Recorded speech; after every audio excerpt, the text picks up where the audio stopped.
A nail to the head isn't always a trick. Sometimes funny, sometimes it's sick. Greetings and welcome to a Department of Tangents Minicast, a conversation with comedian Daniel Sloss. I interviewed Sloss a few weeks back for the Boston Globe when he came to town with his new show 10, which is represented in print with the Roman numeral X. It's a deeply funny and sometimes devastating look at masculinity and the Me Too movement. You can find that piece in the archives at bostonglobe.com in the February 21st edition. There are two segments I wanted you to hear that didn't make the final story. The first is about offensive jokes, and the second is about dad jokes and some of the dumb things that make Sloss laugh, and why he didn't wind up being a squeaky clean TV comic.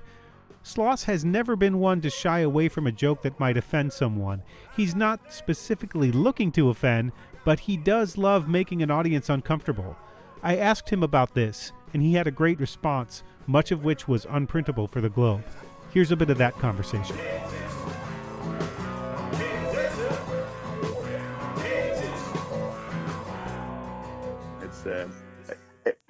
Yeah, it is a small needle, but it's fun. Like, it's a fun tightrope to walk, man. I mean, and that's the only way you get better at things is by challenging yourself. When I say, look, I don't give a fuck if somebody's offended by anything I say. Like, I'm a big believer in when people say I'm upset as if that's anyone's problem apart from their own. Like, that congratulations, you're not dealing with your emotions. That being said, I'm very aware that upset people, and there are some people I don't want to upset. It happens all the time. You say the wrong words, or you get drunk and you fucking let loose of a fucking cunt, and you upset someone, and you don't feel good about it unless you intended to upset them. Right. And I don't want to accidentally offend them. Like, I'm doing a show where I touch on sexual assault. I would be devastated if my jokes about that upset a survivor. Like, and I've really made sure that with the and everything I do, that it's nothing to upset a survivor, because the last thing I want to do with that subject matter is upset someone that's gone through it, right? But if you're a Christian in my audience and I upset you, I don't give a fuck. What are you gonna do about it? What are you gonna do? Fuck you. I don't give a shit. It's those two sides of things. How do you know when an audience is uncomfortable? How do you feel in that moment? The silence, man. There's nothing that fucking compares to it. When there's that deep inhale of air and your fucking ears pop. Uh-huh. Yeah, I remember when the first time I spoke about my sister, where dark and stuff like that. Silence. It was so fucking palpable and fun, and I was like, fucking, because I normally associated silence with, if you're a comedian and you hear silence, that's very bad news. Right. That means you told a joke and nothing landed, and that was the fear I had for fucking years and years and years. And then when I started talking about my sister, I was like, oh no, silence means they're listening, like they're there, like they're every single line is on you, and they're hanging on your every word, and it's a fucking power trip. Well, that's got to be tough to learn what the different kinds of silences mean. Yeah, and I've fallen down a lot, and I failed a lot, and I bombed a lot, and yeah, it's been a long fucking learning process, and yeah, and I'll keep doing it, man. I like it. Like, my audience like it. It's people need to be better. The only way to not be uncomfortable about things is to be uncomfortable about them for the things. Like, you have to push yourself. So that's how you get things. The only reason taboo subjects are fucking taboo is because nobody talks about them. If we all spoke about them, they wouldn't be taboo. They wouldn't have the power. You see cunts that get offended by swearing. I'm like, are you aware that the only reason swearing has fucking power is because cunts like you cry when I swear? Like, if you didn't react to my swearing, I wouldn't enjoy it as much. Like, you're giving the words power. You're doing it. The word fuck doesn't have an inherent fucking power. The word cunt is not biologically designed to hit your ear and send shivers down your fucking spine. That's your reaction, and I find that funny. You've given them, and it's the same with taboo subjects, man. The reason taboo is because nobody talks about them. That's it. I think anything can be spoken about, and I think anything can be joked about if done intellectually enough, and if your fucking heart's in the right place. Uh-huh. I think the problem is, you get a bunch of comedians who are very new comedians, and they watch Stanhope and they watch Jim Jeffries, and they don't understand the nuance. Like, they hear Stanhope saying the word cunt or talking about rape or talking about death or whatever, and they're like, oh, cool, rape jokes are funny. You're like, you're a fucking idiot. You missed the entire point of the joke. You missed all the fucking nuance in it. People watching, Jim Jeffries being like, oh, he just says what he wants. And you go, yeah, but there's still fucking jokes in there. Like, I think, a lot of new comics watch comedy and they don't understand, or not watch comedy, man. Like, I'm a fucking scholar of it, man. I've watched every fucking special since I was like 5 years old. I used to buy VHSs off of eBay of just any comedian. Would just type in the word comedian and then would get returned on my door and I'd watch that. I've studied comedy for a long fucking time, and a lot of other comedians don't, and it shows. Well, you've said that Mike Birbiglia and Jim Jeffries were big influences on you at some point. Where did that come in? Was your comedy qualitatively different at one point, and was there sort of a sea change when you heard these more storyteller type of comedians? Well, no, I think it was always in me, but before that, I was just learning to write jokes. So, I wasn't saying, my thoughts or whatever. I wasn't talking about. I was just sort of doing I was just being what I thought a comic was. Like, I was doing, I'm going to do jokes about this, I'm going to do jokes about this. That's why I hate all my fucking early stuff, man. It was just, I call it porridge comedy. Like, it filled you up. There was no substance to it. It wasn't delicious. It wasn't a meal you fucking remembered. It was just, I had porridge this morning. That's what my comedy was for years. But I remember watching Jim Jeffries and being like, I thought about stuff after the show, man. Like, it's the reason I remembered all of his jokes is because they made me fucking think. And I remember watching Mike Birbiglia and being like, fucking, that was such a beautiful story, and the way all always sort of go around, and even the likes of fucking Bill Burr and the honesty that fucking Tig Notaro had. I remember that Tig Notaro live thing where she talked about cancer. Yeah. Just suddenly being like, fuck, I didn't know we were allowed to do that. Like, that's why I love watching comedy, man. You watch other comedians just do something, and you go, fuck, I didn't know that was an option. I didn't know we were allowed to do that. Like, I didn't know you were allowed to just talk about death and talk about this and be brutally fucking honest. I didn't know you were allowed to, yell at Catholic. I'm just like, this is fucking great. I love this second segment. I spoke with Sloss about his tendency to say he's not very smart when he has what I think is a lot of very smart material. He was quick to point out that while he is a curious person and might study a subject to inform himself, he never went to university and can't change a fuse. He also talked about the silly things and stupid things that make him laugh, something I found isn't uncommon amongst even the sharpest of comics. He now appreciates his dad's humor because he sees how it tortures others the way it tortured him as a kid. We also spoke about how some of his first big breaks came from television appearances for which he had to work clean, and how he had to leave that behind to become the comic he is now. And you started writing comedy for Frankie Boyle at 16 and did stand-up at 17. Do I have the facts right? Yeah, I mean, the writing for Frankie Boyle thing is often blown hugely out of proportion. Basically, he was very sort of kind to me when I started because he knew I wanted to start stand-up, and he let me, like, for the show he was doing more of the week, he would send me the topics ahead of schedule and, like, let me practice writing jokes for it, and he used maybe 2 or 3. There was no point in his career where he was like, I can't go on stage, Daniel Sloss has an email to me. Right. But, getting that, having that even to practice must have been sick, man. Fucking great. Yeah. Really taught me how to sort of write, and I really learned a lot from him. Yeah. Well, because you were practicing structure before you ever got on stage. Would you say that's the way that went? Yeah. And at the same time, I was also practicing stage presence because, like, I've been doing sort of theater acting since I was about 10 or 11, and for so long, man, stand-up comedy was right in front of my nose, and I had fucking no idea that it was my sort of job. Like, I loved stand-up comedy from the age of fucking 5. I loved being on stage, but I hated doing serious acting.